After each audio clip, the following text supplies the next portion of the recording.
L'école nous cache-t-elle des choses? Il semblerait que l'on n'ait pas tout dit. Ça veut dire que l'activité cérébrale est très ralentie. Bienvenue sur Watch Mojo Français et aujourd'hui nous faisons le décompte de nos choix pour le top 10 des trucs dingues qu'on ne vous a pas appris à l'école. Ça m'énerve un peu maintenant, ça.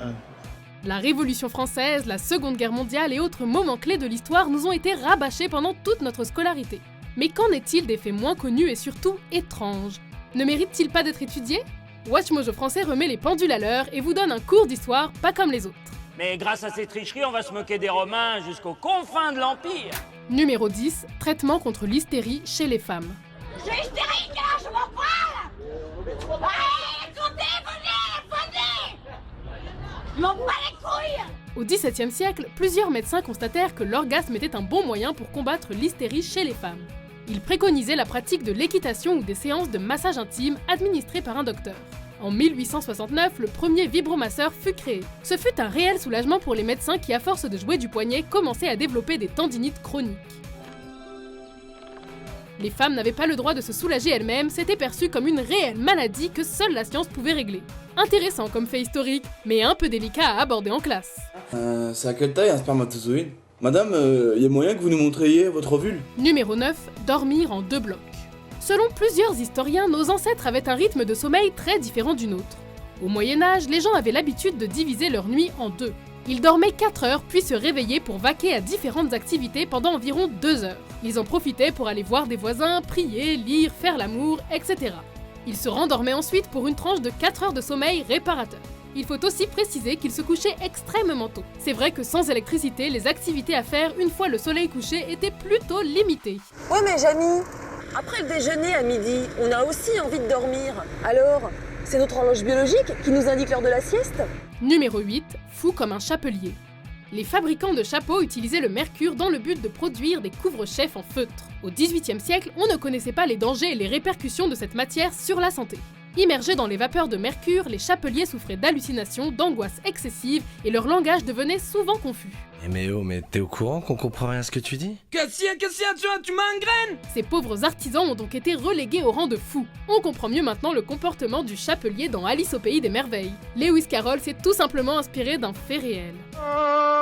Joyeux non-anniversaire à moi. À qui? À moi. À vous? Un joyeux non-anniversaire à vous. À moi? Mais oui, À moi? Numéro 7, les compétitions artistiques des Jeux Olympiques.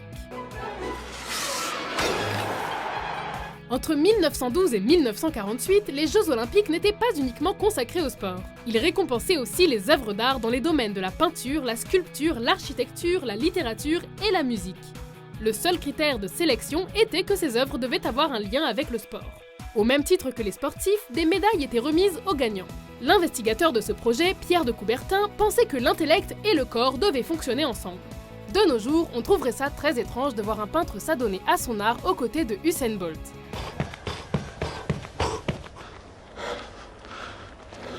Numéro 6, l'argent de Sparte. Nous sommes des Spartiates. Sparte est une ancienne cité-état grecque qui donnait une grande importance à la force physique et détestait l'accumulation de richesses. C'est pour cette raison que l'argent spartiate était très dur à utiliser. En effet, cette monnaie était en fer, ne valait presque rien, était extrêmement lourde et il fallait une brouette pour transporter même de petites sommes. Cet argent était seulement utilisable à l'intérieur de la ville. L'or et l'argent étaient réservés aux affaires de l'État. Si vous adorez faire du shopping et dépenser votre fric dans des vêtements griffés, la société spartiate n'est pas pour vous.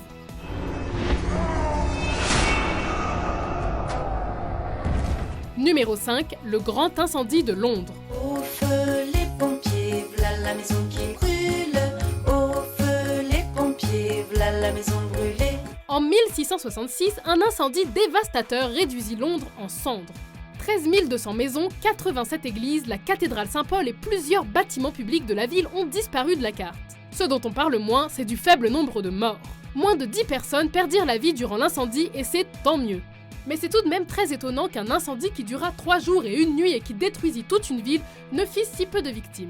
Pour vous donner une idée de l'ampleur du brasier, 7 Londoniens sur 8 se sont retrouvés à la rue après cette catastrophe. Un autre événement défavorable ce soir-là était le temps orageux et ce vent intense qui ravivait les flammes. Numéro 4, l'héroïne, un remède contre la toux. Au 19e siècle, le docteur Heinrich Dresser trouve dans l'héroïne des vertus prodigieuses.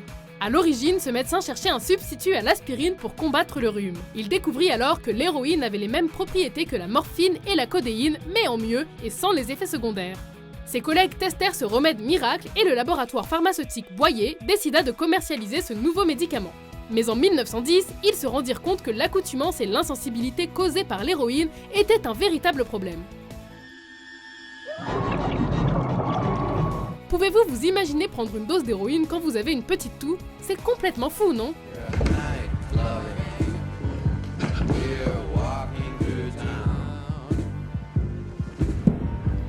Numéro 3, des chatons espions. L'opération Chaton Acoustique était un projet monté par la CIA dans le but d'espionner les Russes. Durant la guerre froide, l'organisation américaine eut la brillante idée d'utiliser des chats domestiques afin de collecter des informations au Kremlin. Ces professionnels de l'espionnage implantèrent une pile et un microphone dans le corps d'un chaton ainsi qu'une antenne dans sa queue afin d'enregistrer des conversations secrètes. Plusieurs opérations chirurgicales et plus de 20 millions de dollars furent dépensés pour ce projet. Après plusieurs essais, la CIA conclut à un échec et la mission fut abandonnée. Pauvre Minou, tout ça pour rien.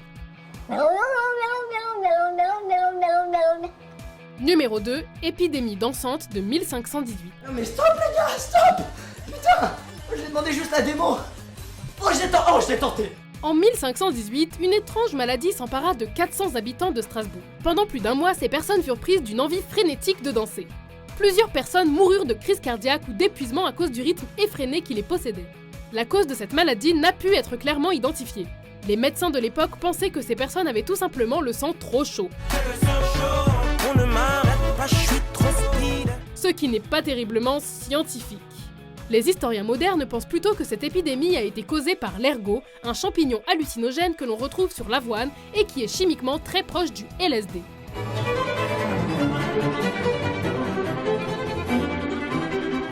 Avant de dévoiler notre vainqueur, voici quelques mentions honorables.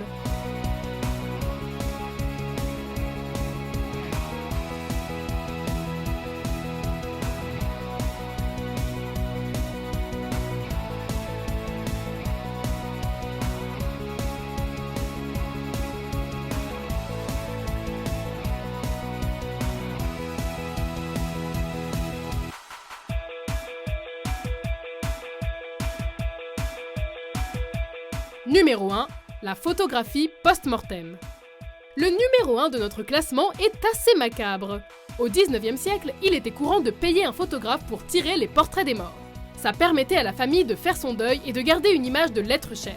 Les photographes mettaient en scène les défunts afin de donner l'impression que leur cœur battait toujours. Les enfants étaient souvent représentés avec un jouet, d'autres étaient assis les yeux ouverts entourés des proches. Ça donne froid dans le dos, mais comment a-t-on pu nous cacher ça ? Comment tu as pu? Comment tu as pu? Vous êtes d'accord avec notre liste? Selon vous, quel est le truc le plus dingue qu'on ne vous a pas appris en classe?